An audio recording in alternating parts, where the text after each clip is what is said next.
le printemps républicain défend ce que j'appelle, que je développe dans le livre, un identitarisme qu'on a du mal à penser comme tel. C'est sans doute Natacha Polony qui l'a le mieux exprimé sans s'en rendre compte dans un éditorial de Marianne au moment du rassemblement contre l'islamophobie en 2018, je crois, en 2017, je me rappelle plus.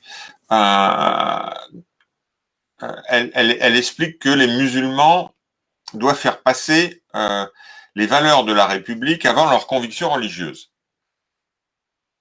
Alors, décortiquons ce problème, parce que là, on a typiquement ce que j'appelle l'identitarisme national républicain.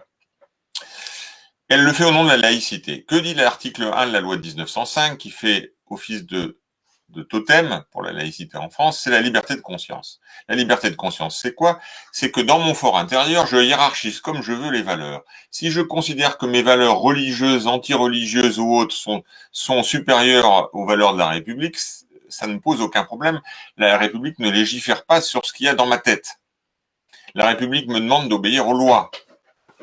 Tandis que l'identitarisme national républicain voudrait m'imposer une hiérarchie de valeurs dans mon fort intérieur. C'est bien un identitarisme, c'est-à-dire qu'elle veut faire prédominer une identité. Et ce qu'elle appelle identité nationale républicaine, c'est une sorte de sélection dans l'histoire, plus ou moins déformée, fantasmée de certains traits. Bon.